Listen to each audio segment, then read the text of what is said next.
Doctor ইউনূসের নেতৃত্বে তারা কিছু নতুন নতুন উপদেষ্টা নিচ্ছে। গতকালকে 3 জন শপথ পড়েছে।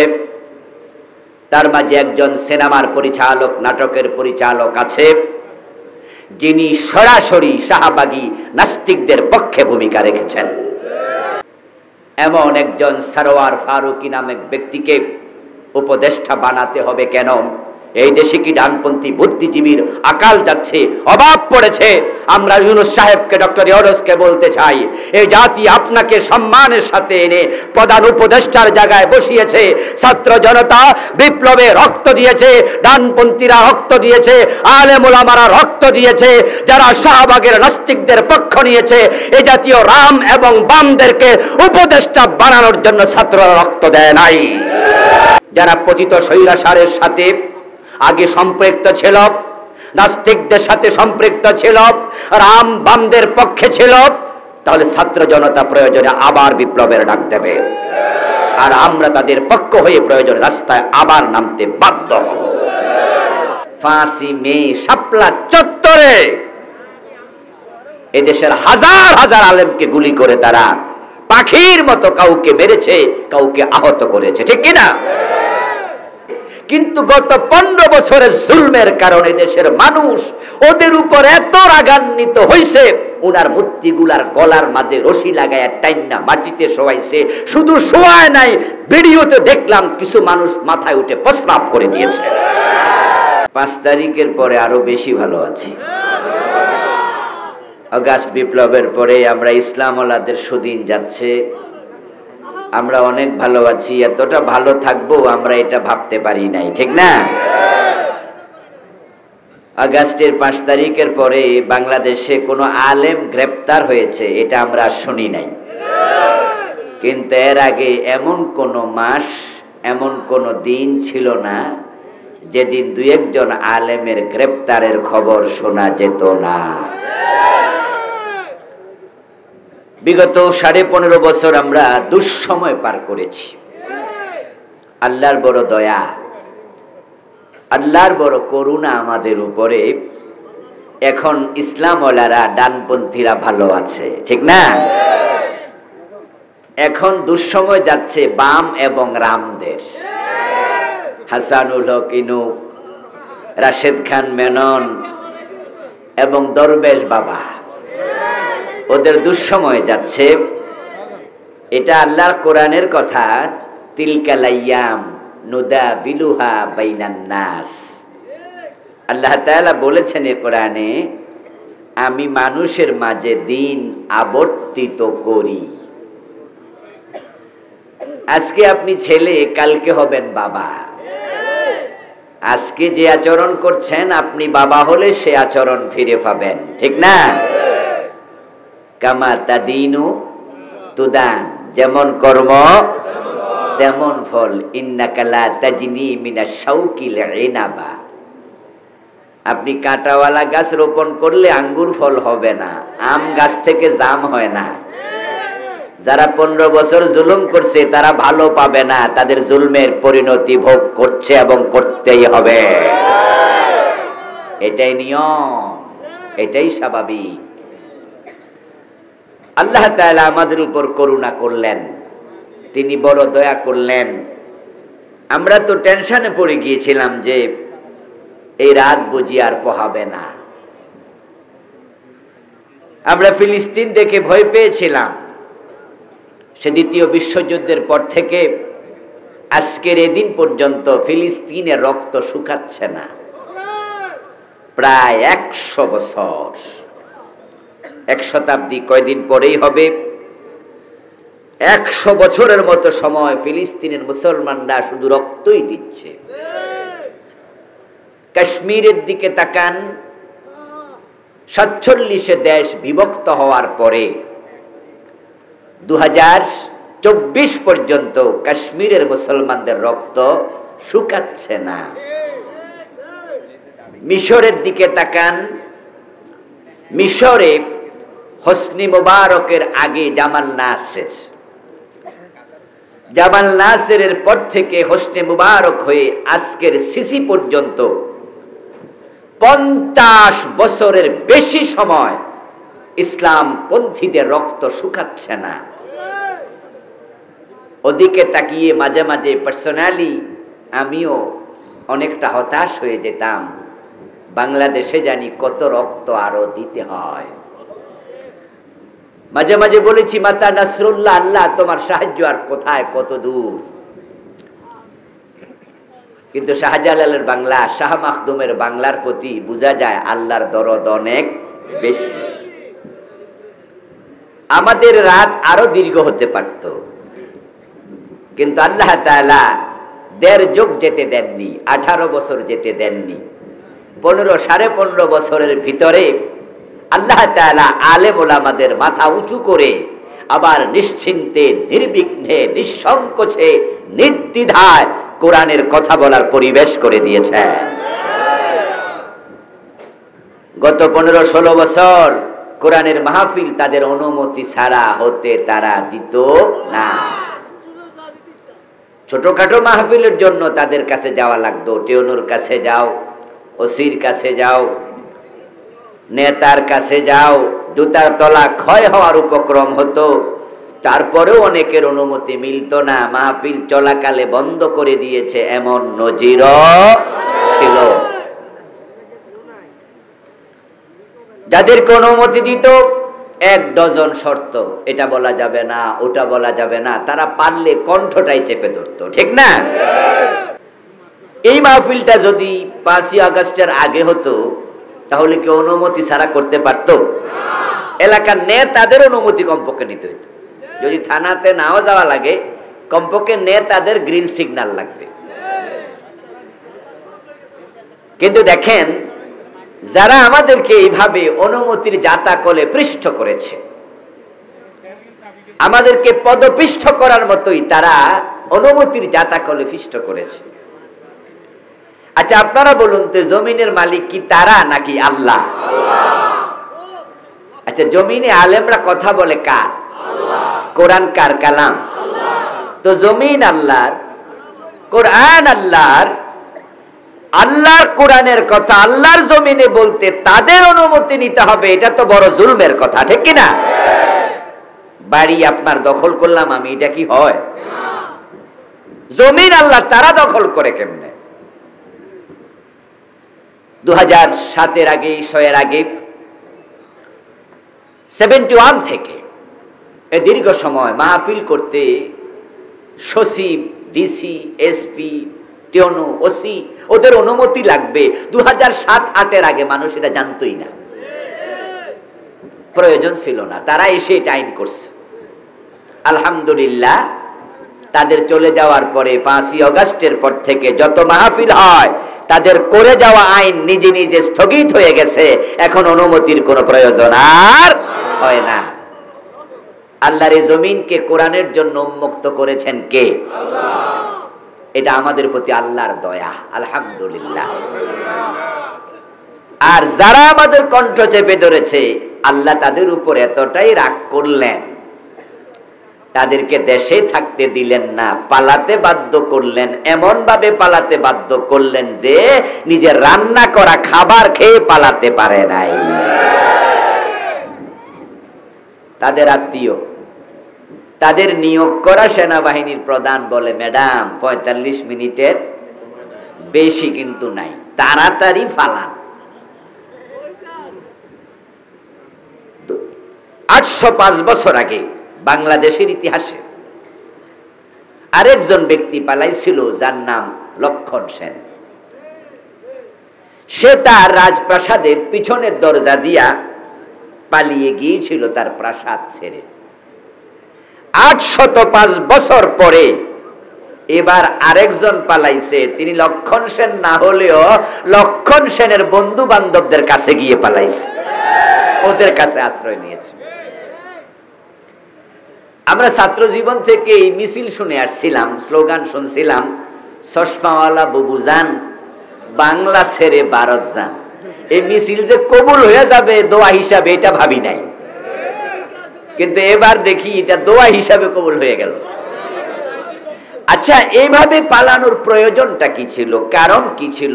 কারণ যারা আন্দোলন করেছে তারাও তো বলেনি আপনি পালান। তাদের দাবির মাঝে ছিল নাকি এটা? তারা বলেনি। এই দেশের আপামর জনতা চায়নি উনি পালাক। এই যে দরবেশ বাবা দাড়ি মারি কামাইয়া পালাইতেছিল, আচ্ছা উনি পালাক আমরা কোনোদিন বলছি? ছাত্ররা বলেছে নাকি যে দরবেশ বাবা ফালাই যান? বলছে? তো দাড়ি মারি কামাইয়া পালায় কেন? হেলিকপ্টারে পালায় কেন? এর পিছনে কিন্তু কারণ আছে। আল্লাহ তাআলা কোরআন মাজিদে সে কারণ বলেছেন।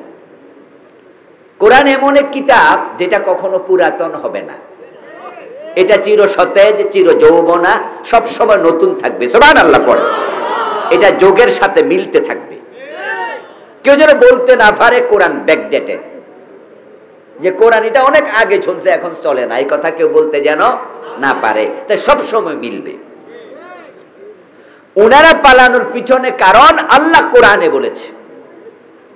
কারণটা আল্লাহর ভাষায় হলো ইন্নাহু লা ইউফলিহুজ জালিমুন। আল্লাহ বলছে নিশ্চয়ই জালেমেরা কখনো সফল হবে না। এবার আপনারা বলুন তো, গত 15 বছরে তারা কি জুলুম করে নাই? অল্প না বেশি? 5ই মে শাপলা চত্বরে এদেশের হাজার হাজার আলেমকে গুলি করে তারা পাখির মতো কাউকে মেরেছে, কাউকে আহত করেছে, ঠিক কিনা? আচ্ছা, শাপলা চত্বরে যে আলেমরা, হেফাজতের লোকেরা একত্র হয়েছিল, তাদের যে 9 দফা দাবি ছিল, কি 9 দফা নাকি 11 দফা? হ্যাঁ না 13 দফা? কয়টা? আচ্ছা, এই যে 11 দফা দাবি, সেখানে কি সরকারের পদত্যাগ চাই এরকম কোন দাবি ছিল? তো গুলি করতে হবে কেন? এই কথাগুলো আমি শুরুতে কেন বলছি একটু পরে বলে আমি মূল আলোচনায় ঢুকে যাব। এই কথাগুলো বলার কারণ খুব ঝাড়া নয়। এই কথাগুলো বলার কারণ এখানে আমাদের জন্য শিক্ষণীয় আছে না নাই? এই ঘটনা আমাদের শিক্ষা নিতে হবে। আমার বন্ধু দেখুন, যারা 11 দফা 12 13 দফা কয় দফা আমি ভুলে গেছি, হেফাজতের লোকেরা এসেছিল দাবি নিয়ে, তারা বলে নাই সরকারের পদত্যাগ চাই। তারা বলেছিলেন 1 নাম্বার দাবি সংবিধানে আল্লাহর উপর আস্থা এবং বিশ্বাস পুনঃস্থাপন চাই। বাংলাদেশের সংবিধানে ছিল আল্লাহর উপর আস্থা এবং বিশ্বাস সংবিধানের মূলনীতি। 4টা মূলনীতির মাঝে এটা একটা ছিল। এই সরকার ওই মূলনীতিটা বাদ দিছে। আপনারা যারা ইসলাম মানেন, ঈমান আছে এমন প্রত্যেকটা মানুষ জবাব দিবেন যে দিবেন না, ঈমানের দাবি করা আপনার জন্য অমূলক। ঈমান যার আছে আপনি জবাব দিবেন হ্যাঁ না, যেটা ভালো লাগে দিয়েন। সেটা হচ্ছে আল্লাহর উপর আস্থা এবং বিশ্বাস দরকার আছে না নাই? এটা কোনো দলীয় দাবি? এটা সকল মুসলমানের দাবি, ঠিক কি না? ইভেন আমাদের দেশের অধিকাংশ হিন্দুও কিন্তু আল্লাহরে মানে, ভগবান বলে আর কি, ঈশ্বর বলে। আমরা যাকে আল্লাহ বলি, খ্রিস্টানরা তাকে গড বলে, হিন্দুরা তাকে ঈশ্বর বলে। হিন্দুরা পর্যন্ত, অনেক বাংলাদেশি হিন্দু কিন্তু ঈশ্বর না, সরাসরি আল্লাহ কয়। এমন অনেক হিন্দু আমি দেখেছি, দাদা কেমন আছেন, আল্লাহ ভালো রাখছে, অথচ হিন্দু। যেমন আপনারা দেখেন নাই? তাহলে আল্লাহর উপর আস্থা এবং বিশ্বাস পুনঃস্থাপন এটা কি রাজনৈতিক দাবি? তো গুলি করতে হবে কেন হুজুরদেরকে? গুলি করতে হবে কেন? আমার বন্ধু, এটা জুলুম। এই মানুষগুলো শাপলা চত্বরে গেল, প্রধানমন্ত্রী তখন বললে পারতেন হুজুরেরা আপনারা 8-10 জন বঙ্গভবনে গণভবনে আসেন, আপনাদের চায়ের দাওয়াত, কি কি দাবি আছে আমার কাছে একটু লিখিত দিয়ে যান। আমি তো একা দেশ চালাই না, আমার মন্ত্রী পরিষদ আছে, উপদেষ্টা মন্ডলী আছে, দলের সভাপতি মন্ডলী আছে, দলের স্টিয়ারিং কমিটি আছে, আমার এমপিরা আছে। আপনারা দাবিগুলো লিখিত দিয়া যান, 1 কাপ চা খাইয়া যান, এগুলো আমি বিবেচনা করব, করে যা বাস্তবায়ন করা দরকার আমি ওয়াদা দিলাম করব। তাহলে তো হেফাজতের হুজুররা সবাই বাড়ি চলে যেত, কোনো ঝামেলা হওয়ার কথা না। কিন্তু তিনি দাওয়াত দিলেন না, বরং গুলি চালাতে বললেন। যাদের বিবেক সামান্য আছে, মরে যায় নাই, তারা বোঝে শাপলা চত্বরে যে হুজুরদের বুকে গুলি চালাইলো, পুলিশ কি নিজে নিজে চালাইছে না উপর থেকে অর্ডার হয়েছে? যিনি অর্ডার দিলেন তিনি দেশ ছাইড়া পালাতে হয়েছে। আল্লাহ জালেমকে কখনো সফল হতে দেন না। আল্লামা সাইদি রাহিমাহুল্লাহ 13টা বছর আল্লামা সাইদিকে জেলখানার ভিতরে তারা রাখলো। যাদের সামান্য বুঝ আছে তারা একটু জবাব দিয়েন। আল্লামা সাইদিকে যে অপরাধে জেল দিল, ফাঁসির অর্ডার দিল, আল্লামা সাইদি কি আসলে দর্শনকারী ছিলেন? উনি মানুষ খুন করতে পারেন? ডিরেক্ট মিথ্যা মামলায় উনাকে ফাঁসির অর্ডার দিল। যখন দেখা গেল অনেক মানুষ রাস্তায় নেমেছে, গুলি করে 100-র উপরে মেরে ফেললো। তারপর সরকার ভাবলো ফাঁসির অর্ডার তো দিলাম, কার্যকর করবো কেমনে? অর্ডার শুইনা যদি 100-র উপরে গুলি করে মারা লাগে, রাস্তা ব্লক, গাছপালা কাইটটা পাবলিক রাস্তা ব্লক করে দিয়েছে। যেদিন ফাঁসিটা দিমু সেদিন সামলামু কেমনে? তাই বেবি সিন্তুনার ফাঁসিটা কমাইয়া আমরণ জেলখানা দিয়া দিল, আমরণ কারাদণ্ড। 13টা বছর জেল খাটলেন। আল্লামা সাইদির উপর এটা কি জুলুম নয়? ইন্নাহু লা ইউফলিহুজ জালিমুন। আমার আল্লাহ 1450 বছর আগে বলছে, শোনো, জালেমরা কখনো সফল হবে না। জোনায়েদ বাবু নগরী রাহিমাহুল্লাহ হেফাজতের সেক্রেটারি জেনারেল, মহাসচিব, বুড়ো মানুষ, উনাকে রিমান্ডে নিয়ে পিটাইয়া 2টা হাঁটু অচল করে দিয়েছে। ও দোস্ত, এই দেশে আলেম ওলামারা মাইর খায় নাই, জেলে যায় নাই। বড় বড় আলেম খুব একটা বাদ নাই, প্রতিদিন মাইর খাইতো, জেলে যেত, টেনশন। এক সময় প্রবাদ ছিল চোরের মনে পুলিশ, আর গত 15 বছরে প্রবাদ উল্টে গেছে, আলেম ওলামাদের মনে পুলিশ। ঠিক না? আমরা টেনশনে থাকতাম কখন জানি পুলিশে ধরে নিয়ে যায়।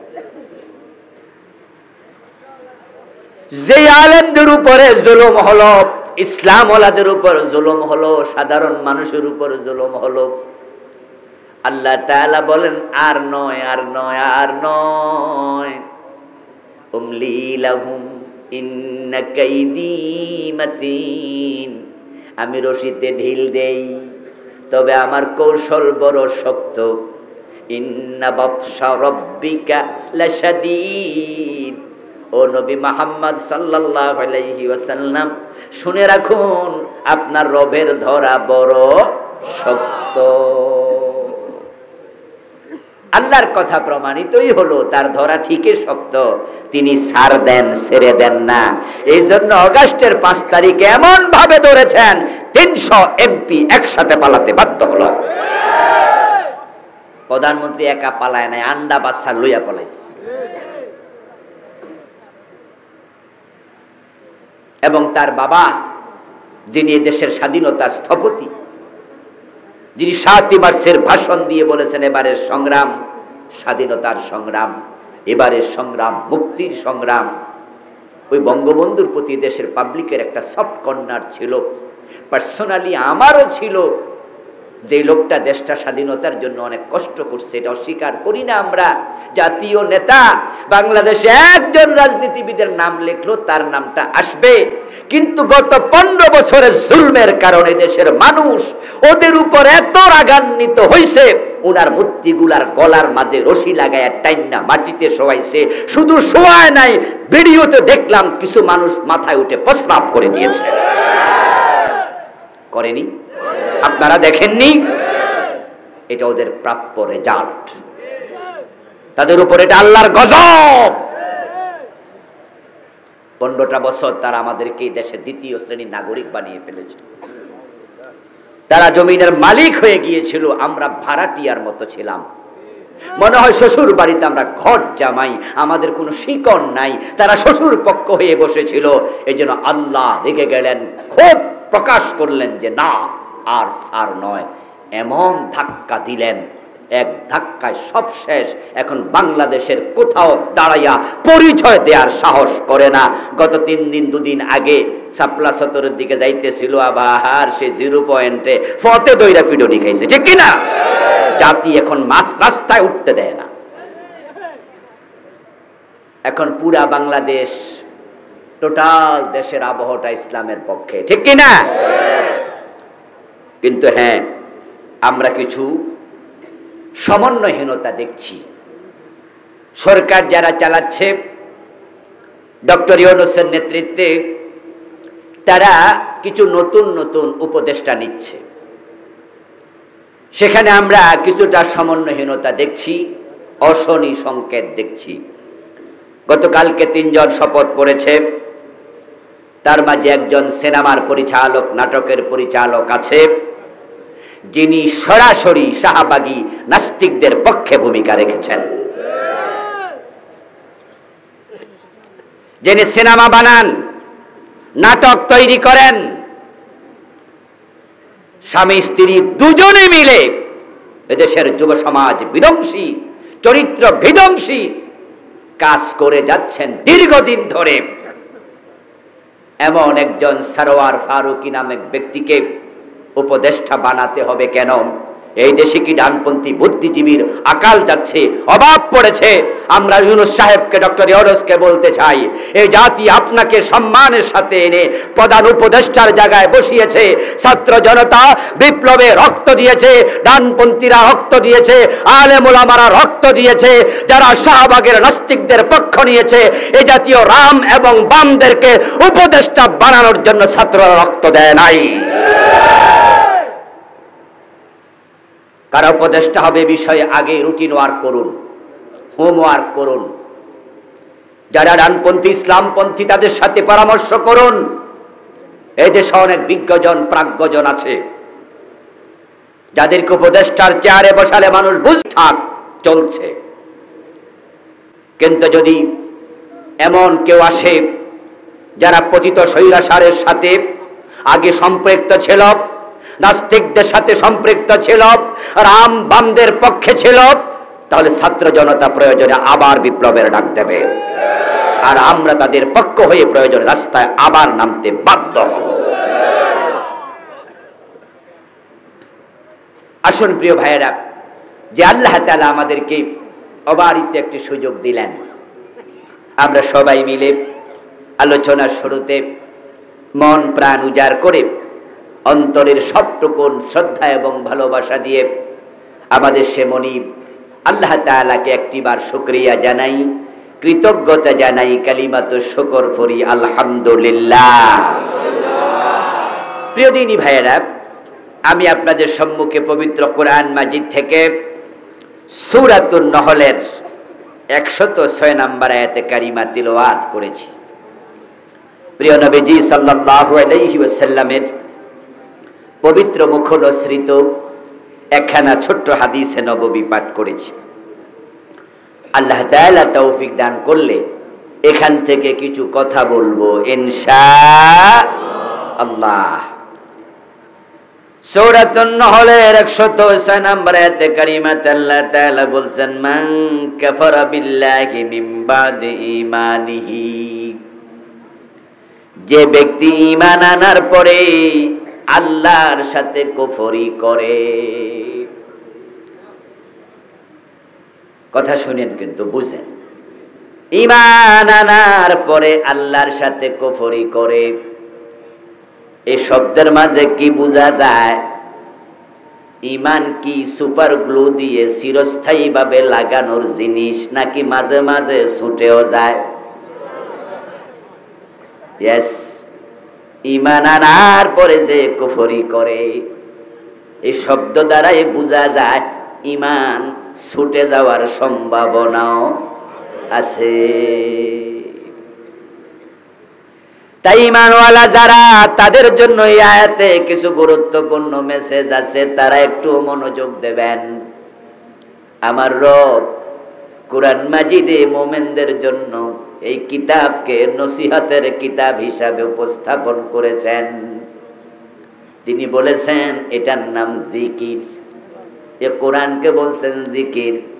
ওয়ামান আরাদা আন যিকরি ফাইন্না লাহু মাঈশাতান দানকা। আল্লাহ তাআলা বিভিন্ন জায়গায় কোরআনকে বলেছেন উপদেশের কিতাব, নসিহতের কিতাব।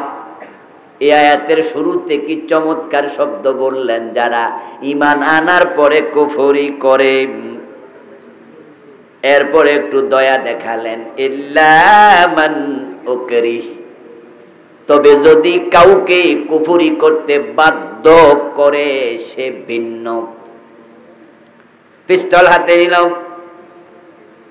পিস্তল হাতে নিয়ে আপনার বুক বরাবর ধরে কিডন্যাপার গ্রুপ দূরে কোথাও নিয়ে বলছে, ও বেটা তুই বল আল্লাহ মানি না, না বললে গুলি করে দেব। আল্লাহ মানি না এ কথা বলা কি কুফর নয়? কুফর নয়। আল্লাহ বলে ওই টাইমে যদি জীবন বাঁচানোর জন্য এই লোকটা বলে আল্লাহ মানি না, তাহলে আমি আল্লাহ তাকে কাফের হিসাবে গণ্য করব না। ওয়া কলবুহু মুতমাইন্নুম বিল ঈমান, তখন আমি তার কলবের দিকে তাকায়া দেখব, মুখে বলছে আল্লাহ মানি না, কারণ পিস্তল ধরছে তো, না বললে গুলি করে দেবে, কিন্তু তখনও আমার এই বান্দার অন্তরে আমি আল্লাহ আছি। আল্লাহর দয়া কত দেখেন। ওয়া কলবুহু মুতমাইন্নুম বিল ঈমান, কলবে যদি থাকে ঈমান, তাহলে আমি আল্লাহ তার ব্যাপারে হিসাব নেব না। কিন্তু ওয়ালাকিন মান শারাহা বিল কুফর সাদরা, যে ব্যক্তি এ জাতীয় বিপদে পড়ে নাই, মুসিবতে পড়ে নাই, পিস্তল ঠেকায় নাই, জীবন ঝুঁকিতে পড়ে নাই, ইচ্ছা কইরা কুফরি করছে, ফাআলাইহিম গাদাবুম মিনাল্লাহ, তার উপর আল্লাহর গজব। নাউজুবিল্লাহ পড়েন। ওয়ালাহুম আযাবুন আযীম, যারা ইচ্ছা করে কুফরি করবে তাদের উপর শুধু গজব নয়, তাদের জন্য বড় আযাব জাহান্নাম প্রস্তুত আছে। এই হলো অনুবাদ। এই আয়াত কেন আলোচনায় আনছি, এবার ব্যাখ্যায় চলুন। আমার দোস্ত, লোভে পড়ে দুনিয়ায় পার্সোনালিটি, ব্যক্তিত্ব, আত্মসম্মানের কারণে কুফরি করবে, ক্ষমতার লোভে, অর্থের লোভে কুফরি করবে, শিরিক করবে, এমন মুসলমানের সন্তানও আছে। ও প্রিয় ভাইরা, যদি আপনি কুফরি করেন, ঈমান আনার পরে শিরিক করেন, আপনার উপর আল্লাহর গজব, আপনার জন্য জাহান্নাম। যদি আল্লাহর গজব থেকে বাঁচতে চাই, জাহান্নাম থেকে আমরা বাঁচতে চাই, তাহলে কোনোদিন কুফরি এবং শিরিক করা যাবে না। অথচ রাসূলুল্লাহ সাল্লাল্লাহু আলাইহি ওয়াসাল্লাম বলেছেন, কিয়ামতের আগে কুফরি অনেক বেড়ে যাবে। আল্লাহর হাবিব বলছেন, তাকুনু বাইনাস সাআতি ফিতান, কিয়ামত যখন আগাবে, কিয়ামতের আগে ফিতনা বের হবে। আর তো আমাদের হালকা করে, তাকুনু বাইনাস সাআতি ফিতানুন, কিয়ামতের আগে ফিতান হলো ফিতনার বহু বচন, অনেক ফিতনা বের হবে। যেমন সূর্য ডুবে গেলে চারদিক থেকে আঁধার ডেকে আসে, অন্ধকার নেমে আসে, কিয়ামতের আগে ডানে বামে সামনে পিছে সব দিক থেকে ফিতনা বের হবে। ওই ফিতনার সময় রেজাল্ট কি হবে? ইউসবিহু ফিহার রাজুল মুমিনান ফায়ুমসি কাফিরা, ওই ফিতনার যোগে মানুষ সকাল বেলায় মুমিন থাকবে, সন্ধ্যা বেলায় কুফরি করে কাফের হয়ে যাবে। ওয়া ইউসবিহু মুমিনান ফায়ুমসি কাফিরা, সন্ধ্যা বেলায় মুমিন থাকবে, সকাল বেলায় কাফের হয়ে যাবে। ওয়ায়াবিউ আকওয়ামুন দীনাহুম বিআরাদিম মিনাদ দুনিয়া, ওই ফিতনার যুগে মানুষ দুনিয়ার টাকা পয়সা ক্ষমতার লোভে পড়ে দিন বিক্রি করে দেবে। এই হাদিস দ্বারা বোঝা যায় কিয়ামতের আগে কুফরি বৃদ্ধি পাবে। এবার আপনাদের কাছে একটু জানতে চাই, কিয়ামত কি দিন দিন পিছাচ্ছে না আগাচ্ছে? সবাই একমত তো? কিয়ামত কি আগাচ্ছে? তাহলে কুফরি কমবে না বাড়বে? আচ্ছা, কুফরি রাসূলুল্লাহর জামানায় কি ছিল না? শিরিক ছিল না? ওই জামানার তুলনায় এখন কি কমেছে না বেড়েছে? আচ্ছা, যদি বেড়ে যায় সে কুফরিতে পড়ার সম্ভাবনা আমাদেরও আছে না নাই? ইয়েস। ও দোস্ত, আল্লাহর নবীগণ ছাড়া কারো ঈমান নিরাপদ নয়, কারো ঈমানের কোনো নিশ্চয়তা নাই। শুধু নবীদের ঈমানের নিশ্চয়তা আছে, কারণ নবীদেরকে মাসুম বলে, তাদেরকে হেফাজত করেছেন সরাসরি আল্লাহ। এজন্য কোন নবী কখনো কুফরি করার সম্ভাবনা নাই। এখানে নবী আছে নাকি কেউ? তাহলে নবী ছাড়া যারাই আছে তাদের কুফরি করার সম্ভাবনাও। আমি আপনি হুজুর সব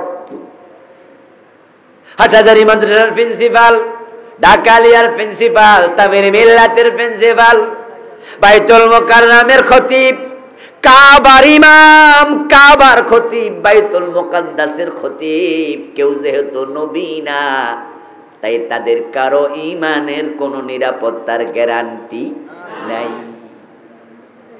তাই সাবধান হবেন, সাবধান। অথচ বাংলাদেশের লোকেরা ঈমানের ব্যাপারে সবচেয়ে বেশি গাফেল, তাই তারা হাসতে হাসতে কুফরি করে। এই বইটা আমি লিখেছি কিছুদিন আগে, এটাতে আমি 56টা কুফরি লিখছি। আশ্চর্য হবেন, এমন কুফরি সমাজে অ্যাভেলেবেল চলছে। ঈমান যে আপনার নাই আপনি বুঝেনই না, এটা যে কুফর আপনি বুঝেনই না। যেমন ধর্ম নিরপেক্ষতাবাদ কুফরি মতবাদ। আমাদের দেশে যারা রাজনীতি করে, ইসলামী রাজনীতি ছাড়া যত রাজনীতি সবগুলো ধর্ম নিরপেক্ষ, সবগুলো কুফরিতে ডুবে আছে। ইসলামী রাজনীতির বাহিরে যত রাজনীতি, আমি দলের নাম কইলাম না, সব গড় ফত্তায় বলে দিলাম, সবগুলো কুফরিতে আছে। ধর্ম নিরপেক্ষতা যদি কুফরি মতবাদ হয়, মাইকের আওয়াজ কাছে গেলে বাড়ে না কেন? মুখে লাগাইলে যেন বাড়ে আওয়াজ। ধর্ম নিরপেক্ষতা যদি কুফরি মতবাদ হয়, তাহলে এই মতবাদ যে বিশ্বাস করবে সে কাফের হবে। এখন 53 বছর ইসলামী দল ক্ষমতা চালায় না ধর্ম নিরপেক্ষরা দেশ চালায়? এই 53 বছর ইসলাম ওয়ালারা ক্ষমতা আসছে নাকি? একদিন ইসলাম দিয়ে দেশ চলছে? ইসলামের বাহিরে কুফরি ছাড়া আছে কি? ইসলামের বাহিরে কুফরি ছাড়া আছে কি? আল ইসলামু হাক্কুন, এরপরে কি? ওয়াল কুফরু বাতিল। ইসলাম হলো হক, আর ইসলাম বাদ দিলে কুফর যেটা বাতিল। রাস্তা মাত্র দুটা, তৃতীয় কোন রাস্তা নাই। ফারিকুন ফিল জান্নাতি ওয়া ফারিকুন ফিস সাঈর। রাস্তা একটা গেছে জান্নাতের দিকে, আরেকটা মাত্র আছে, ওইটা গেছে কই?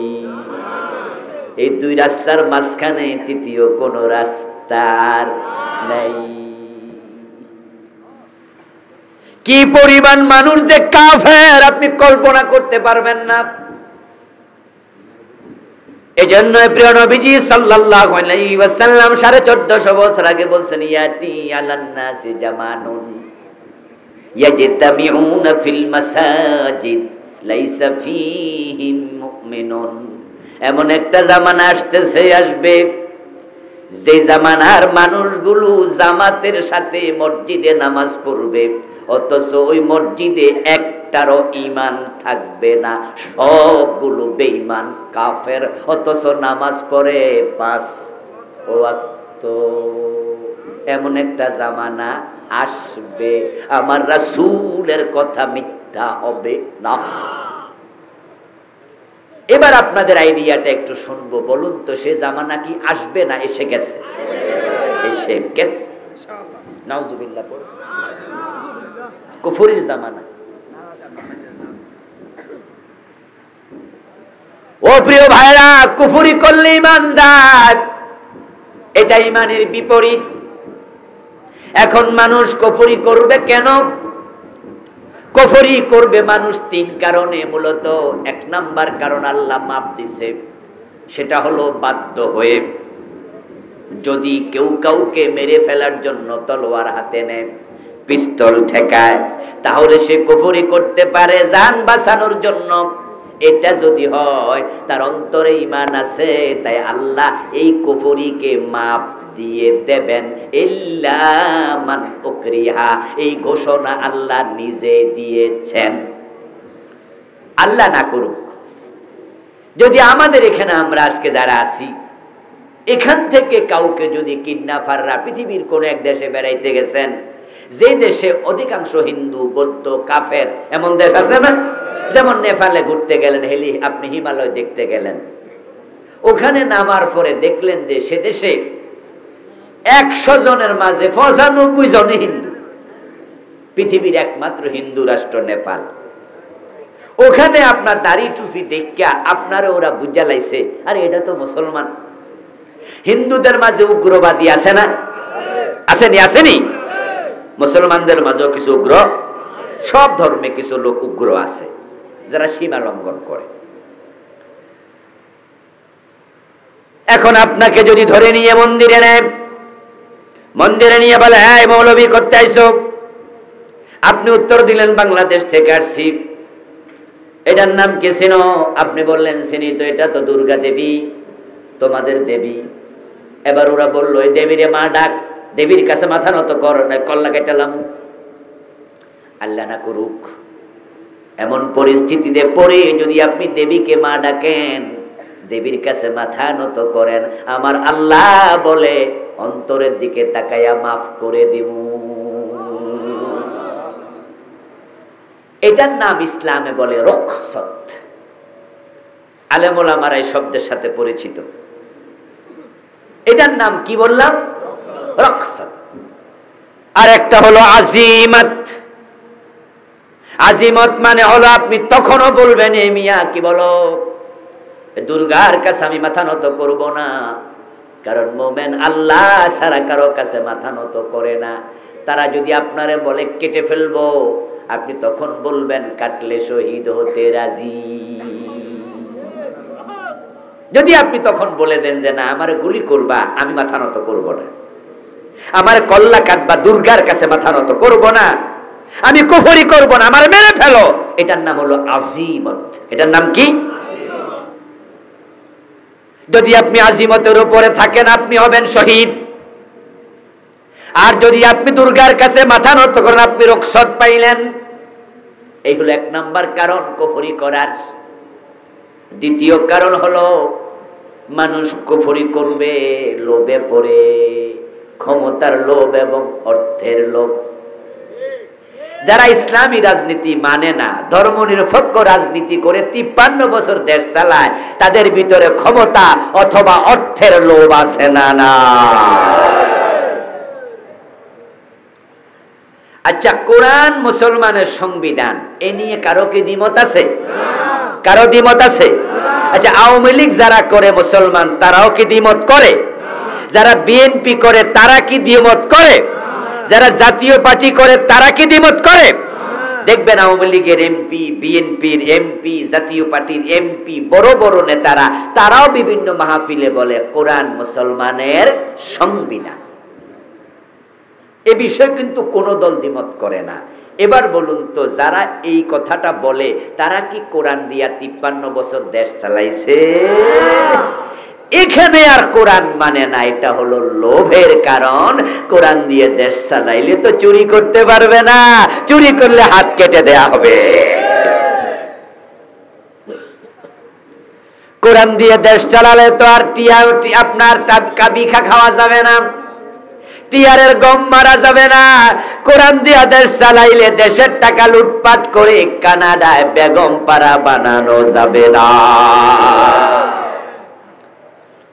আমাদের 53 বছর যারা দেশ চালাইছে, এই 53 বছরের বড় বড় দলগুলোর নেতাদের কর্মীদের সিনেমা হল আছে না নাই? আচ্ছা, কয়জন হুজুরের সিনেমা হল আছে? ইসলাম ওয়ালাদের সিনেমা হল নাই, থাকে না, এটা হয় না। তো যারা সিনেমা হলের মালিক তারা 3 দলের এক দলের কর্মী নেতা হবে। তারা কোরআনকে সংবিধান বলে, কিন্তু কোরআনের আইনে দেশ চালায় না। কারণ তাদের লোভ আছে, তারা জানে কোরআনের আইনে দেশ চললে সিনেমা হল থাকবে না। কোরআনের পক্ষে আসলে লোভ তাদেরকে বাধা দেয়, ক্ষমতার লোভ, অর্থের লোভ বাধা দেয়। কিন্তু তারাও বুঝে কোরআন সংবিধান। রাসূল মুহাম্মদ সাল্লাল্লাহু আলাইহি ওয়াসাল্লাম 10 বছর মদিনার প্রেসিডেন্ট ছিলেন।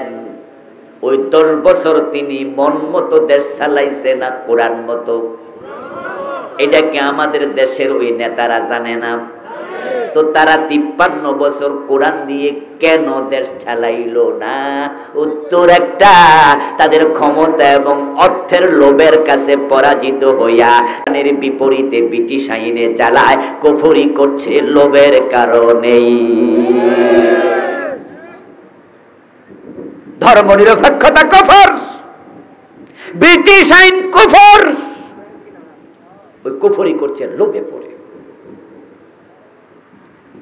আমার প্রিয় ভাইরা, রাসূলুল্লাহ সাল্লাল্লাহু আলাইহি ওয়াসাল্লাম যখন হুদায়বিয়ার সন্ধি করে আসলেন, হুদায়বিয়ার সন্ধির পরে যখন মক্কার কাফেরদের সাথে মুসলমানদের যুদ্ধ আপাতত বন্ধ হয়ে গেল, প্রিয় নবীজি সাল্লাল্লাহু আলাইহি ওয়াসাল্লাম এই সুযোগটাকে কাজে লাগানোর জন্য পৃথিবীর বিভিন্ন বড় বড় দেশের রাজাদের নিকট ইসলামের দাওয়াত নিয়ে দূত পাঠাতে শুরু করলেন।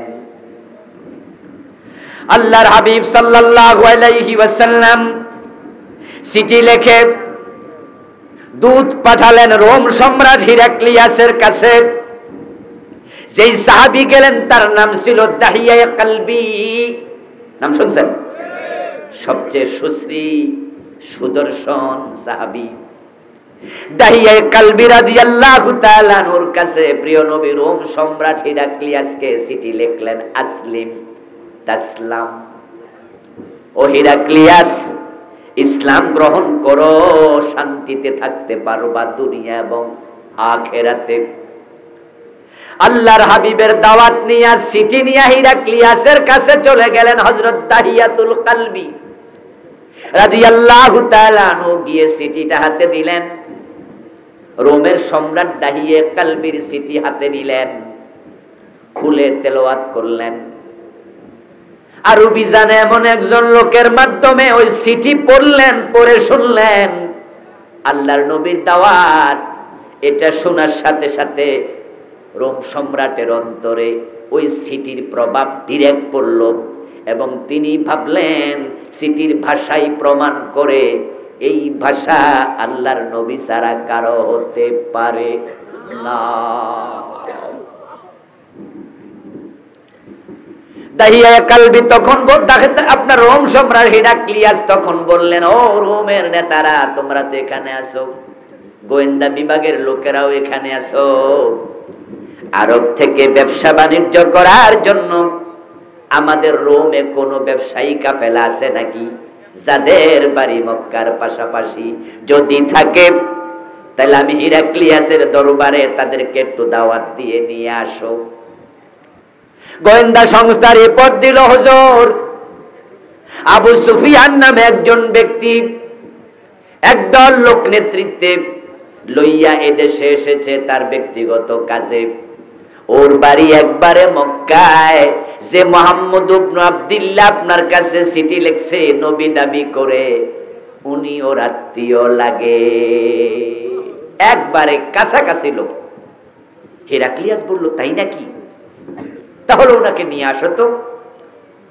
আবু সুফিয়ান রাদিয়াল্লাহু তাআলা আনহু তিনি পরে মুসলমান হয়েছেন। এই জন্য আবু সুফিয়ানের পরে রাদিয়াল্লাহু তাআলা আনহু বললাম, তখনও তিনি কাফের। আবু সুফিয়ানকে দাওয়াত দিয়ে হাজির করা হলো।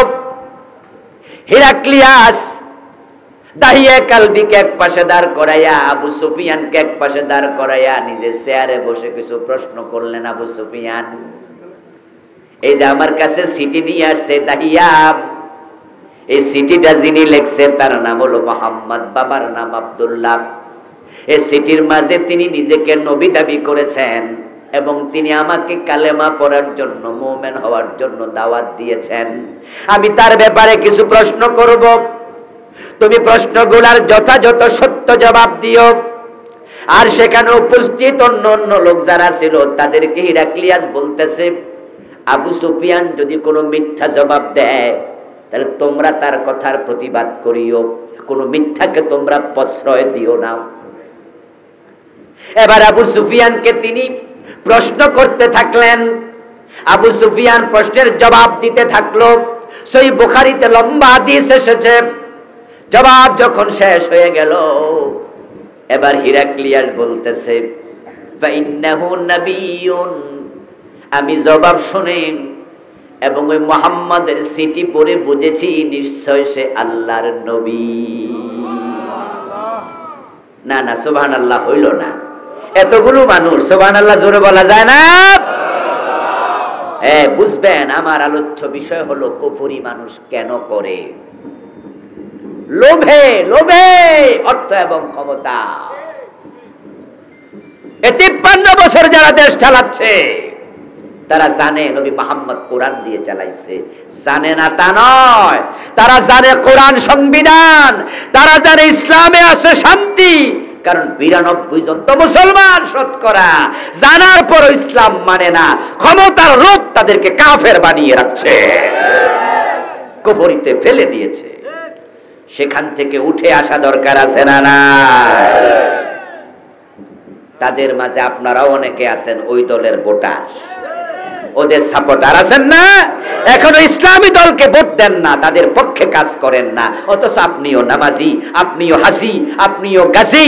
কান খুলে শুনুন, আপনি নামাজি, কিন্তু তাদের সাথে থাকলে আপনি কাফের নামাজি। কারণ ধর্ম নিরপেক্ষতা কুফরি, কোনো সন্দেহ নাই। ধর্ম নিরপেক্ষতা কি আমি একটু পরে বলবো। অনেকে তো বোঝেনি না, বলেন না আমি ধর্ম নিরপেক্ষ কই? না না, আমি তো ধর্মের পক্ষে। কারণ আপনি সেকুলারিজম বোঝেন না কিন্তু ভোট দেন, আপনি সেকুলারিজম বোঝেন না কিন্তু সাপোর্ট করেন। আচ্ছা, না বুঝা বিষ খাইলে কোনো অসুবিধা নাই, ঠিক না? আছে আছে। আমাদের কাছে তালাকের মাসলা জানার জন্য অনেক আসে। এমন তালাক দাতাকেও আমি পেয়েছি 3 তালাক না বউরে 5-7টা তালাক মারছে। বলো হুজুর মেজাজ খারাপ আছিল তো, তাই রাগ উঠছে, তালাক গইনা দিছি না হুজুর, 8-10টার নিচ হইল। তা আমি বললাম যে ভাই তাহলে আপনি কি চান, এখন কি চান? সত্য কথা বলছি ভাই, আমার কাছে মাসলা নিতে এসে বলো হুজুর রাগ উঠছিল তো এই জন্য গইনছি না, 8-10টার নিচ হইতো না। তা আমি এখন কি চান? বলো হুজুর এই বউ আসলে এত খারাপ না, ওই দিন একটু মেজাজ টেজাজ খারাপ করে লাইছিল তো, এখন আমি এই বউ নিয়ে ঘর করতে চাই। আমি বললাম যে ভাইজান একজন বউ তার স্বামীর কাছে কয়টা তালাক পায়? হুজুর 3টা। তা আপনি তো কইছেন গনেন মনেন নাই, এর মানে কয়টা দিচ্ছেন গণিনি না, 8-10টা হবো। তো আপনার কাছে কি তালাক আর পাইব? কয় না। তো তালাক দিলে বউ হালাল থাকে? কয় না। তো এখন আসছেন কেন? হুজুর তালাক যে 3টা দিলে তালাক হয় এটাই তো জানি না, 8-10টা তো আরো পরে। হুজুর আমি জানতাম যে বউ তালাক দিতে হলে তালাক নামায় ডিভোর্স পেপারে সাইন করা লাগে। তা আমি তো সাইন করি না, আমি তো রাগ গিয়া তালাক মুখে না দিছি, মুখে দিলি যে তালাক হয় এই মাসলাই তো জানি না। আচ্ছা, শরীয়তের বিধান কি উনি না জানার কারণে চেঞ্জ হয়ে যাবে? চেঞ্জ কিন্তু হবে না, চেঞ্জ হবে না। আমার দোস্ত, না যাই না যদি আপনি বিষ খান, আপনি কিন্তু মরে যাবেন। এখন ধর্ম নিরপেক্ষতা কুফর, এটাই দেশের অনেকে জানেই না, কিন্তু হেরারে ভোট দেয়, হেরার দল করে। আমরা যারা ইসলামের কথা বলি, আমরা রে রাজাকার রাজাকার মনে করে। হেও বুঝে যে হুজুরের জন্ম মনে স্বাধীনতার সময় হয় নাই, কিন্তু এরপরও কয় উনি রাজাকার। কেন? ইসলামের পক্ষের লোক। তো কুফরি আর আমনে করেন নাই, তো করছে শুধু আবু জেহেলে। আচ্ছা, নবী মুহাম্মদ ভালো মানুষ, এটা কি আবু জেহেল জানতো না? এই ভাইরা বলেন না, জানতো নি? জাইন না বুঝা বিরোধিতা করছে, জাইন না বুঝা করছে। লোভে লোভে, কুফরি লোভে করে। আবু জেহেলের ক্ষমতার লোভে পাইছিল। হিরাক্লিয়াসের কথা কইতাছি, শুনবেন তো? শুনবেন তো? ধৈর্য ধরে শুনিয়েন। আবু জেহেলের একজন সঙ্গী ছিল, বিশ্বস্ত অনুচর, তার নাম ছিল আখনাস ইবনে শুরাইক। আখনাস একদিন আবু জেহেলকে প্রশ্ন করতেছে, নেতা, আচ্ছা মুহাম্মদ ইবনে আব্দুল্লাহ আপনারই তো ভাতিজা, উনারা কাছাকাছি লোক। আবু জেহেলের বাড়ি আর রাসূলের বাড়ি কি 10 মাইল দূরে ছিল? কেউ কেউ তো বলেন যে আবু জেহেলের বাড়িতে এখন টয়লেট, ওই যে মক্কা শরীফের পাশে নাকি। রাসূলুল্লাহর বাড়ি এবং আবু জেহেলের বাড়ি, রাসূলের বাড়ির একটা মাকতাবা আছে, ওইটা এখন লাইব্রেরি বানাইছে। ওই মাকতাবাকে বলা হয় এটা রাসূল সাল্লাল্লাহু আলাইহি ওয়াসাল্লামের জন্মস্থান, রাসূলের বাড়ি। যদিও এটা কতটুকু অথেন্টিক আমি জানি না, কারণ আমি ওই মক্কায় থাকে 40 বছরের বেশি দিন ধরে এমন আল্লাহর এক বান্দার বাড়িতে দাওয়াত খাইতে গেছি। আমার এক বন্ধুর সে চাচা শ্বশুর থাকে মক্কায় অনেক বছর ফ্যামিলি নিয়ে। উনাকে আমি ওখানে জিজ্ঞাসা করছিলাম, এই যে মাকতাবা যেটাকে রাসূলুল্লাহর বাড়ি বলা হয়, এই বিল্ডিং এর বয়স কত? উনি বললেন যে আমি যখন আসছি তখন এই বিল্ডিংটা এখানে এভাবে ছিল না, এবং আবু জেহেলের যে বাড়িটা টয়লেট ওই মাকতাবা থেকে 50 থেকে 100 গজ দূরে। উনি বললেন যে এই টয়লেট গুলাও ছিল না, এখানে খোলা জায়গা ছিল। এই টয়লেট করছে হুজুর 20-25 বছর আগে। তা আমি বললাম, তাহলে এটাকে আবু জেহেলের বাড়ি বলে, তো টয়লেটই ছিল না, কিন্তু বাংলাদেশের লোকেরা আসলে তো এখানে একটু কষ্ট কইরা হইলো, একটু যার ধরে না হেও একটু কোথায় মতায় চেষ্টা করে যে কিছু একটা করে যেতে পারি কিনা, আর মনে মনে তৃপ্তি পায় যা আবু জেহেল্লা তোর বাড়িতে একটু ফসরাপ কমপক্ষে 2 ফোঁটা দিয়া গেল। উনি আমারে বলল যে খোলা জায়গা ছিল, আদৌ আবু জেহেলের বাড়ি এটাই কেমনে বুঝবেন? 1400 বছর আগের ঘটনা, সবকিছু তো আর মানুষ চোখে দেখে নাই, তবে নিশ্চয়ই এখানে কাছাকাছি কোথাওই হবে। আমার বন্ধু, তাহলে যেটা আছে অথেন্টিক কিনা সে বিষয়ে একটু কথা বললাম, কারণ আলেম ওলামারা নিশ্চিত না হয়ে কথা বলা ঠিক না। আমিও বলে ফেলতে পারতাম ওই মাকতাবা রাসূলের ঘর, আজকে টয়লেটটা আবু জেহেলের বাড়ি, আর আপনারাও শুনে করতেন যে ঠিক আছে। কিন্তু আমি যার থেকে জেনেছি সে 40 বছর আগ থেকে থাকে, সে বলতেছে খালি ছিল, এখন না সেখানে টয়লেট। যাই হোক, তবে কাছাকাছি কোথাও। দূরত্ব হলো আবু জেহেলের বর্তমান যে টয়লেট বাড়িটা আর মাকতাবায়ে, আপনার মাকতাবাটা রাসূলের ঘর 100 থেকে 50 গজ, তাহলে প্রতিবেশী না? আখনাস বলতেছে, নেতা মুহাম্মদ ইবনে আব্দুল্লাহ তো আপনার ভাতিজা, স্বাস্থ্য ভাই ছেলে, খালতো ভাই ছেলে, এক এলাকার মানুষ। 40টা বছর কোলে ফিটে করে আপনারা মানুষ করছেন, দেখেছেন এই লোকটা পুরা জীবনে একটা মিথ্যা কথাও বলে নাই। কিন্তু যে মাত্র সে দাবি করলো সে আল্লাহর নবী, আপনারা যাকে আল্লাহ আমিন বললেন আর সাদিক বললেন, আজকে তাকে মিথ্যাবাদী বলছেন। আমি আপনার কাছে আজকে গোপনে জানতে চাই, এখানে আপনি আর আমি ছাড়া কোনো মানুষ নাই, আসলে কি মুহাম্মদ ইবনে আব্দুল্লাহ মিথ্যাবাদী? আসলে কি আপনি মনে করেন সে মিথ্যুক? আবু জেহেল বলতেছে, আখনাস এমন প্রশ্ন করলি রে, পাবলিকে শুনলে উপায় নাই। বলে কেউ নাই, কেউ নাই, আপনি আর আমি ছাড়া কেউ নাই। বলেন। আবু জেহেল জবাব দেয়, মুহাম্মদ ইবনে আব্দুল্লাহ জীবনে মিথ্যা বলে নাই, সে যে নবী এটাও মিথ্যা না। সুবহানাল্লাহ পড়েন। এটাও মিথ্যা না। তো যদি মিথ্যা না হয় তাহলে যুদ্ধ কেন, ঝগড়া কেন, মারামারি কেন? ওকে জেলে ঢুকানোর ভয় দেখান কেন? ওকে এলাকা থেকে তাড়িয়ে দিতে চান কেন? যদি সে সত্যবাদী হয় তাহলে তার কথা মেনে নিলে তো হয়। তখন আখনাস ইবনে শুরাইককে আবু জেহেল জবাব দেয়, বেটা এই বুঝ যদি তোর থাকতো তাহলে মক্কার নেতা আমি না হইয়া তুই হইতি। বলে নেতা বুঝটা কি? বুঝটা হলো মুহাম্মদকে যদি আমি রাসূল মানি তাহলে এখন থেকে আমি হব কর্মী, সে হয়ে যাবে নেতা। ঝামেলা হলো ক্ষমতা, কারণ মক্কায় সবাই আমারে নেতা কয়। এখন আমি যদি হেরে নেতা মানি তাহলে এখন থেকে হে নেতা, ক্ষমতা আমার হাতে কি আর থাকবে? আখনাস বলে, ও এখন না বুঝছি বিরোধিতার মূল কারণটা কি। এবার আপনারা বলুন তো, যে দুইজন সেখানে গোপনে গোপনে গল্প করছে, দুইজন ছাড়াও তাদের কথা শোনার জন্য আরেকজন আছে না নাই? চিৎকার দিয়া বলুন তিনি কে? যেখানে মানুষ দুইজন, আল্লাহ বলে আমি তৃতীয় জন। যেখানে মানুষ তিনজন, আল্লাহ হলেন চতুর্থ জন। নাহানু আকরাবু ইলাইহি মিন হাবলিল ওয়ারিদ, আল্লাহ বলে আমি তোমার শাহরগের চেয়ে আরো নিকটে আছি। আখনাস ইবনে শুরাইক এবং আবু জেহেলের গোপন কথা যখন শেষ, আল্লাহ জিবরিল আমিনকে পাঠাইয়া দিলেন, যাও যাও জিবরাইল এই নিউজটা আমার নবীকে দিয়ে আসো। কারণ মক্কার লোকেরা প্রিয় নবীজিকে মিথ্যাবাদী বলে, গণক বলে, জাদুকর বলে, কবি বলে। রাসূল কি মনে কষ্ট পায় না? এই ভাইরা বলেন না, মনে কষ্ট পায় না? আচ্ছা, আপনারা যদি মুখের উপর কেউ বলে তুমি মিথ্যু, আপনার চেহারা কি খুশিতে জলজল করবে না কালো হয়ে যাবে? আপনি বলবেন যে কি বললা, কি বললেন?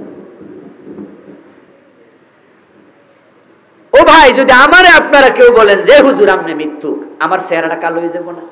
আমি কষ্ট পাবো না? আল্লাহ জিবরিল আমিনকে পাঠালেন, যাও কোরআনের আয়াত লইয়া যাও যাও।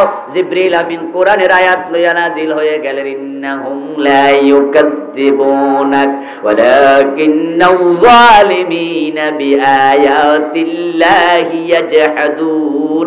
আওয়াজ দিয়া বলেন সুবহানাল্লাহ। আল্লাহ তাআলা আয়াত পাঠালেন, ইন্নাহুম লা ইউকাযযিবুনাকা। ও নবী, একটা দারুণ খবর আছে। এই খবরটা হলো তারা আসলে আপনারে মিথ্যাবাদী মনে করে না। যদি আপনার মুখের সামনে কইয়ালায় তোমার নবী মানি না, তুমি মিথ্যু, এটা আসল কথা না। আসলটা আজ্জা কইছে লুকায়া লুকাইয়া। ওয়ালাকিন্নাজ যালিমিনা বিআয়াতিল্লাহি ইয়াজহাদুন। বরং এই জালেমগুলোর সমস্যা হলো তারা আল্লাহর আইন মানতে রাজি হয় না। আবু জেহেল যাই না বুঝে ইসলামের বিরোধিতা করছে, ক্ষমতার লোভে পড়ে। আচ্ছা, ইসলাম যে সত্য ধর্ম বাংলাদেশের নেতারা জানে না? জোরে বলেন, ইসলামে যে শান্তি আছে, উন্নতি আছে, সমৃদ্ধি আছে, কোরআনে শান্তি আছে, এটা কি নেতারা জানে না? তো তারা কেন কোরআনের আইন চায় না? ইয়েস, ক্ষমতার লোভ। তারা জানে কোরআনের আইনে যদি চালু হয়ে যায় তাদের সিনেমা হল থাকবে না, তাদের সুদী ব্যাংক থাকবে না, তাদের মদের লাইসেন্স বাতিল করে দেয়া হবে, মদ খাইলে 80 বেত দিয়ে চামড়া তুলে ফেলা হবে।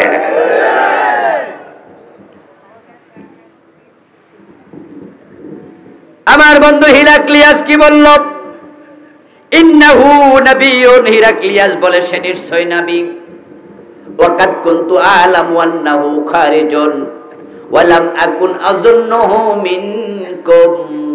এবার আরবের লোকদের দিকে তাকিয়ে হিরাক্লিয়াস বলছে সে ছিল খ্রিস্টান। কি ছিল? খ্রিস্টানদের একটি আসমানি কিতাব আছে, এটার নাম কি? ইনজিল। বলেন কি? ইনজিলের মাঝে, তাওরাতের মাঝে নবী মুহাম্মদের আলোচনা আছে না নাই? হিরাক্লিয়াস ছিলেন খ্রিস্টান। তিনি তাওরাত পড়েছেন, ইনজিল পড়েছেন, জানেন। এবার তিনি বলতেছে এই লোকটা যে নবী হয়ে আসবে এটা আমি জানি, কিন্তু সেটা তোমাদের মক্কায় আসবে এটা আমি ভাবতে পারি নাই। এরপর আবার বলছে ওয়ালাউ আন্নী আ'লামু আন্নী আখলুসু ইলাইহি লাহাবাবতু লিকাহু ওয়ালাউ কুনতু ইনদাহু লাকাসালতু আন কাদামাইহি। এবার হিরাক্লিয়াস বলছে আমি তো অনেক দূরে আছি, রোম সাম্রাজ্যের নেতা, যদি আমি তার কাছে যেতে পারতাম তাহলে আমার যাওয়াটা, তার সাক্ষাৎটা আমার বড় ভালো লাগতো, এবং আমি হিরাক্লিয়াস তার 2 পা পানি দিয়ে ধৌত করে দিতাম। সুবহানাল্লাহ, বেশি কইয়া লাভ এখানে নাই, একটু পরে টের পাইবেন। শুনতে কিন্তু সুবহানাল্লাহ কইতে মজা লাগতেছে না? কথাগুলো কত সুন্দর। এরপর আবার হিরাক্লিয়া বলছে ওয়ালা ইয়াবলুগান্না মুলকুহু মা তা'তা কদমাইয়া। বলতেছে তোমরা শোনো, এই যে মুহাম্মদ ইবনে আব্দুল্লাহ নবী হইয়া চিঠি লিখছে, অচিরে তার রাজত্ব আমার পায়ের তলা পর্যন্ত পৌঁছে যাবে। আচ্ছা, সুন্দর কথা তো, সুন্দর কথা তো। অতটুকু বলার পরে এবার হিরাক্লিয়াস বলছে ওকে আবু সুফিয়ান তুমি যাও, দাহিয়া কালবি তুমিও যাও। এবার তিনি তার এমপিদেরকে ডাকলেন, রাজন্যবর্গকে ডাকলেন, যাদেরকে মন্ত্রী দিয়ে দেশ চালায় রাজন্যবর্গ আছে, তাদেরকে ডেকে একটা হল রুমে বসলেন, কমিউনিটি সেন্টারে বসলেন, তার মজলিসে বসলেন। বসে আবার তিনি কাহিনী শোনাচ্ছেন। আব্দুল্লাহর ছেলে মুহাম্মদ মক্কা থেকে আমার কাছে চিঠি লিখেছে, তিনি আল্লাহর নবী, আমিও বুঝেছি তিনি আল্লাহর নবী। হাদা মালিকু হাদিহিল উম্মাতু কাদ যাহারা। এবার হিরাক্লিয়াস বলতেছে উনি হবে এই উম্মতের শাসক, উম্মতের নেতা, যেই নেতা প্রকাশিত হয়ে গেছেন। ইয়া মাশারার রোম হাল্লাকুম ফিল ফালাহি ওয়ার রশদ ওয়া ইয়াসবুতা মুলকুকুম ফাতুবাইউ হাদান নবী। ও রোমের মানুষেরা, নেতারা, শোনো, তোমরা যদি চাও তোমাদের রাজত্ব তোমাদের হাতে থাক, এটা বিচ্যুত না হোক, তাহলে আমি রোম সম্রাট হিরাক্লিয়াস বলছি, এই নেতা, এই নবীর কাছে তোমরা আমরা সবাই মিলে চলি, বায়াত হয়ে যাই। এবার আপনাদেরকে আমি জিজ্ঞাসা করতে চাই, হিরাক্লিয়াসের এই কথাগুলো শুনে কি রাসূলের প্রতি ঈমান আনছে? এটা মনে হয় না? উনাকে নবী মানছে মনে হয় না? মনে হয়নি? অতটুকু কথা বলার সাথে সাথে এবার দেখলেন তার সামনে যারা ছিল এমপি মন্ত্রী, গরু যদি ক্ষুধা লাগে অথবা গরু যদি জবাই, গরু যেমন দৌড় মারে, ক্ষুধার্ত গরু রশি ছিঁড়া খাওয়ার জন্য যেমন দৌড় মারে, বন্য পাগলা হাতি যেমন দৌড়ায়, উনি অতটুকু বলার সাথে সাথে সব এমপি মন্ত্রী দৌড় মারছে। হিরাক্লিয়াস তার মজলিসে একা হয়ে গেছে। যারা ডান পাশে ছিল তারাও দৌড় মারছে, যারা বাম পাশে তারাও দৌড় মারছে, যারা সামনে তারাও দৌড় মারছে। হিরাক্লিয়াস ভাবলো কি হলো, কি হলো, দেশের এমপি আমার পক্ষে নাই, মন্ত্রী আমার পক্ষে নাই, আমার যারা অফিসের স্টাফ তারা পক্ষে নাই, এখন আমি একা কেমনে এত বড় দেশ চালাবো? তারা যদি বিদ্রোহ করে তাহলে আমার হাতে ক্ষমতাও নাই। এবার ক্ষমতার লোভে পড়ে হিরাক্লিয়াস বল পাল্টায়া ফেলছে 1 সেকেন্ডের ভিতরে। হিরাক্লিয়াস বলে দাঁড়াও, আমি তোমাদের ঈমান যাচাই করলাম, যীশু খ্রিস্টের উপরে কেমন ঈমান তোমাদের আছে, ইনজিলের উপরে কেমন ঈমান আছে ওইটা যাচাই করে দেখেছি। মুহাম্মদকে আমি আসলে নবী মানি না।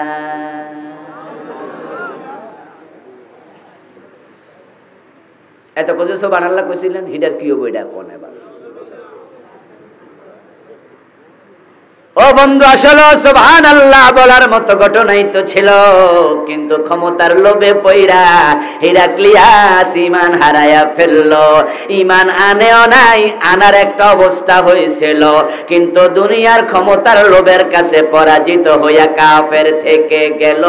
এই হিরাক্লিয়াস ইসলামের বিরুদ্ধে যুদ্ধ পর্যন্ত করলো। নবী মুহাম্মদ সাল্লাল্লাহু আলাইহি ওয়াসাল্লামের জীবনের শেষ দিকে ৮ম হিজরিতে তাবুকের যুদ্ধে হিরাক্লিয়াস সেনাবাহিনী নিয়ে রেডি হয়েছিল। আমার নবী তাবুক পর্যন্ত ৩০ থেকে ৪০,০০০ মুজাহিদ নিয়ে পৌঁছে গিয়েছিল। হিরাক্লিয়াস ৩০,০০০ মুজাহিদের খবর শুনে যুদ্ধ করতে আর আসে নাই, পালিয়ে চলে গেছে। কাফের অবস্থায় মৃত্যু হয়েছে। যে হিরাক্লিয়াস নবীর এত প্রশংসা করলো, তার ক্ষমতার লোভ তাকে কাফের বানায়া রাখলো। এবার আপনাদের কাছে জানবো যে হিরাক্লিয়াস রাসূলের ব্যাপারে কনসেপ্টটা ছিল, কিন্তু কুফরিতে থেকে মরল, ওর উপর আল্লাহর গজব না আল্লাহর রহমত? সবাই বলেন, সবাই। আল্লাহর গজব না আল্লাহর রহমত? আচ্ছা, হিরাক্লিয়াসকে কাফের হইতে কি পিস্তল ঠেকাইছিল? তলোয়ার ধরছিল? তো সে যে কুফরিটা করলো, আল্লাহ তারে ছাড়বে? এবার বলুন, হিরাক্লিয়াসের জন্য আযাবুন আযীম, জাহান্নাম আছে না জান্নাত? জোরে বলেন, জান্নাত না জাহান্নাম? তাহলে আপনারাও যারা ক্ষমতার লোভে পইরা কোরআনের পক্ষে আসেন নাই, আপনাদের খবর কি?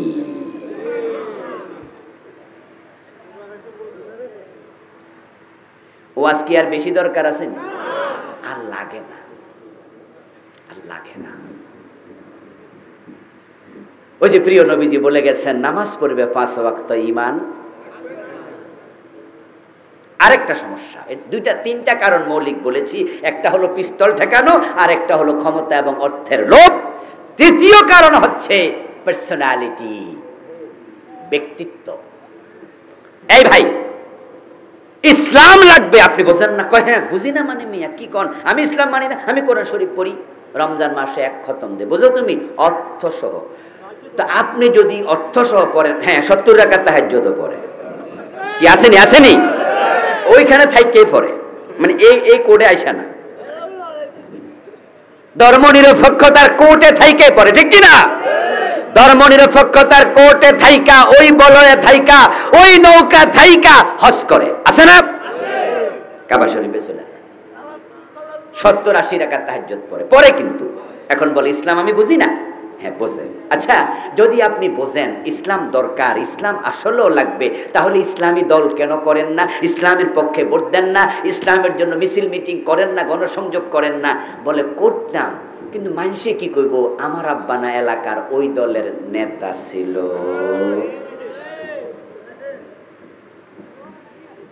আর আমার দাদা, আমার বাবা সবাই এলাকায় ওই দলের নেতা, ওর ফুত হইয়া যদি আমি ওই দলে যাই, তাহলে মানুষ তো আমার বাপ দাদার গাইল লেবো না আমারে গাইল লেবো। আমার বন্ধু, জানা বুঝার পরেও শুধু ব্যক্তিত্বের দিকে তাকাইয়া বাপ দাদার দোহাই দিয়া কুফরিতে থাকে এমন মানুষ আছে। তার মাঝে রাসূলুল্লাহর জামানার একজনের উদাহরণ দিতে চাই, শুনবেন। ওনার নাম রাসূলের আপন চাচা আবু তালেব। নবী মুহাম্মদ সাল্লাল্লাহু আলাইহি ওয়াসাল্লাম আল্লাহর রাসূল, এটা আবু তালেব জানতেন। আমার নবীকে আবু তালেব দ্বীন প্রচারের কাজে এমন সহযোগিতা করেছে যেটা কল্পনাতীত সহযোগিতা। আমি আল্লাহর নবীর জীবনের উপরে গত মাসে একটা বই লিখেছি, ইনশাআল্লাহ আজকের স্টেজে আসবে। আমার লেখা 8টি বই আছে, আলহামদুলিল্লাহ সবগুলো ডকুমেন্ট সহ লিখেছি আমি। তো আল্লাহর হাবিবের জীবনী নিয়ে লিখতে গিয়া আমি এই কাহিনীটা এনেছি, ইতিহাসটা এনেছি, আবু তালেবের সাথে সম্পৃক্ত। পড়ে খুব মজা পাবেন। বইটার নাম দিয়েছি যেমন ছিলেন প্রিয় রাসূল সাল্লাল্লাহু আলাইহি ওয়াসাল্লাম, 280 পৃষ্ঠার বড় বই। আল্লাহর হাবিব সাল্লাল্লাহু আলাইহি ওয়াসাল্লাম যখন দ্বীনের দাওয়াত দিচ্ছিলেন, আবু তালেবের সহযোগিতা কল্পনীয়, ভাবনীয় ছিল। একদিন তো মক্কার সব লোক আবু তালেবের কাছে গিয়ে বলল, আবু তালেব তোমার কারণে তোমার ভাতিজাকে প্রতিরোধ করতে পারতেছি না। যে 360 দেবী দেবতার খোদার আমরা পূজা করছি, আমাদের বাপ দাদারা 360 খোদার পূজা করে আসছে। তোমার ভাতিজা হঠাৎ করে বলতেছে লা ইলাহা, বলেন লা ইলাহা ইল্লাল্লাহ। আল্লাহ নাকি কয়জন? বলেন না কয়জন? অথচ তারা ইবাদত করত কয়জনের? কথা হলে বাকি 360 সব বুঝি বাদ। কি মুসিবতের কথা না? আমরা 360 করি, তোমার ভাতিজা এখন সব বাদ। আমাদের দেবের দেবীরে গাইল্লা তোমার ভাতিজা বিরোধিতা করে, বাতিল বলে, শুধু তোমার কারণে পারি না। তুমি তারে কোলে পিঠে করে রাখো, তাকে তুমি ছাতার মতো ছায়া দাও, গাছের মতো আশ্রয় দাও। আজকে তোমার কাছে আমরা মক্কার কতজন আসছি খেয়াল করছো নি? আবু তালেব কয় হ্যাঁ। তাহলে মক্কার কোন নেতা বাদ আসেনি? কয় না। আবু জাহেল আছে, আবু লাহাব আছে, উতবা আছে, সাইবা আছে, ওয়ালিদ বিন মুগিরা আছে, মক্কার সব নেতা তোমার কাছে আসছে। আবু তালেব, তুমি যদি তোমার ভাতিজাকে এই কাজ থেকে বিরত না রাখো, তাহলে তোমার চেহারার দিকে আমরা আর তাকাবো না, তোমারে শুদ্ধ আমরা বয়কট করতে বাধ্য। সেদিন আবু তালেব বড় বিব্রত হলেন, বললেন ঠিক আছে তোমরা যাও, আমি মুহাম্মদ ইবনে আব্দুল্লাহকে বুঝাবো, আমি বুঝাবো, দায়িত্ব নিলাম, ঠিক আছে তোমরা যাও। রাসূলুল্লাহ সাল্লাল্লাহু আলাইহি ওয়াসাল্লামকে আবু তালেব ঘরে ডেকে নিলেন, নিয়ে বলতেছে ভাতিজা তুমি আমার উপর এমন দায়িত্ব চাপায়া দিও না, এমন বোঝা চাপায়া দিও না যা বহন করার ক্ষমতা আমার নাই। এই কথা যখন বলল, প্রিয় নবী ফেল ফেল করে তাকায় আছেন। চাচা আপনারে আমার কি বোঝা আমি চাপাইলাম? বলে আজকে তোমার চাচারা এসেছিল, মক্কার একজন নেতাও বাদ নাই, সবাই আমার বাসায় এসেছিল। তারা এসে বলেছে এই দেবদেবীর বিরুদ্ধে তুমি আর কথা বলিও না। এতদিন পর্যন্ত আমি তোমার দ্বীনের সহযোগী ছিলাম, তোমাকে আমি দ্বীনের দাওয়াত দিতে সাহায্য করেছিলাম, কিন্তু আজকে আমিও আমার সিদ্ধান্ত পরিবর্তন করলাম। এখন থেকে তোমার কারণে আমি আর বেজ্জতি হতে পারবো না। তাই তোমাকে অনুরোধ করি এই দেবদেবীর বিরুদ্ধে তুমি আর কথা বলিও না, তুমি থেমে যাও।